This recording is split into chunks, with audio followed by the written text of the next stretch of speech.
కామారెడ్డి జిల్లా పిట్లం మండల కేంద్రంలోని టీఆర్ఎస్ విస్తృత స్థాయి కార్యకర్తల సమావేశం జరిగింది. ముఖ్య అతిథులుగా మాజీ ఎమ్మెల్యే హనుమంతు షిండే పాల్గొన్నారు. సందర్భంగా కార్యకర్తలను ఉద్దేశించి మాట్లాడారు. స్థానిక సంస్థల ఎన్నికల్లో భాగంగా కార్యకర్తలు ఎలా ఉండాలి, ఏం చేయాలి దిశానిర్దేశం చేశారు. ఎన్నికల గ్యారంటీ కార్డు ప్రకారం ఇవ్వాల్సిన కాంగ్రెస్ బాకీ కార్డు ప్రతి ఒక్క కార్యకర్త మండలంలో ఉన్న అందరి ఇంటికి చేరవేయాలని ఎమ్మెల్యే సూచించారు.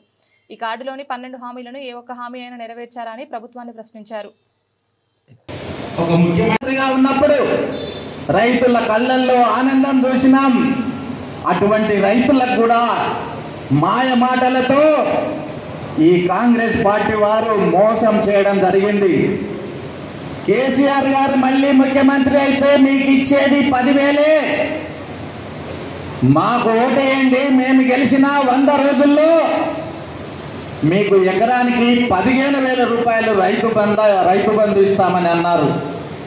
అంతేకాదు కేసీఆర్ గారు రైతులకే ఇస్తున్నాడు, మేము కౌలు రైతులకు కూడా 15,000 ఇస్తామన్నారు. అంతేకాదు రైతు కూలీలకు కూడా ఎకరానికి సంవత్సరానికి నెలకు 1000 చొప్పున సంవత్సరానికి 12,000 రూపాయలు ఇస్తామని అన్నారు. ఒక్క రూపాయి ఇవ్వలే.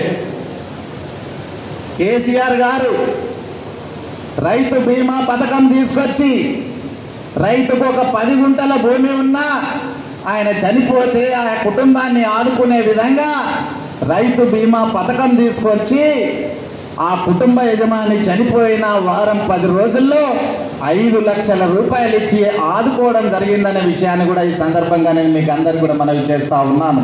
భరోసా కార్డు విద్యార్థులకు విద్యా భరోసా కార్డు ఇస్తామని అన్నారు. 5 లక్షల రూపాయల విద్యా భరోసా కార్డు ఈ కాంగ్రెస్ పార్టీ ప్రభుత్వం బాకీ ఉందనే విషయం కూడా